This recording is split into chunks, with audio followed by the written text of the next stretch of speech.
Ushirikiano uliopo kati ya Marekani na Israel katika vita ya Iran umeanza kuingiwa na mpasuko.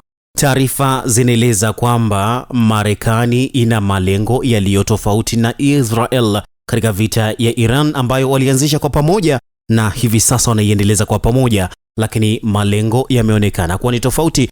Na hii ni kwa mujibu wa maelezo yaliyotolewa na mkuu wa usalama wa taifa la Marekani Tulsi Gabbard, ambaye amesema malengo ya nchi yake kwenye vita dhidi ya Iran yanatofautiana na mshirika wake Israel licha ya kuanzisha uchokozi wa pamoja dhidi ya taifa la Iran. Akizungumza mbele ya kamati ya usalama wa taifa ya bunge la Marekani siku ya Alhamis Machi 19 mwaka 2026, Gabbard amesema malengo yaliyowekwa na Rais Donald Trump yanatofautiana na yale yaliyowekwa na serikali ya Israel.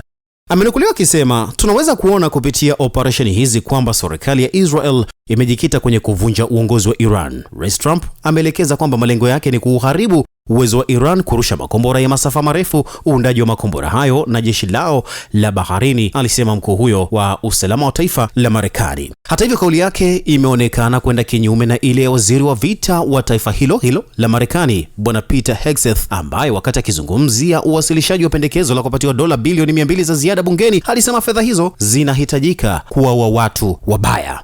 Mkuu wa usalama anasema vita ni kuhusiana na miundombinu ya makombora na jeshi la baharini, lakini waziri wa vita anasema bilioni 200 za ziada tunazihitaji kwa ajili ya kuhakikisha tunaua watu wabaya. Kiasi cha dola bilioni 200 ambazo ziliombwa zilikuwa ni mahususi kwa ajili ya kulisogeza jeshi la Marekani na zilihitajika kwa ajili ya kuua watu wabaya. Waziri huyo pia alisema kwamba hakuna muda maalum uliowekwa kumaliza vita hivyo hadi pale Rais Trump atakapoamua kwamba ameridhika na matokeo ya vita hiyo. Licha Trump kusema kwamba nchi yake haikujua kuhusu mashambulizi ya Israel ambayo iliyafanya kwenye visima vya gesi vya Iran ambayo yalizua kwa kiasi kikubwa ulipizwaji wa kisasi wa kiwango cha juu kutoka Iran, Israel yenyewe imesema mashambulizi hayo yalifanyika kwa ushirikiano kati yake na idara ya ulinzi ya Marekani, Pentagon, ingawa Israel imesema kwamba kwa kweli hatutorejea tena kufanya mashambulizi ya aina hiyo.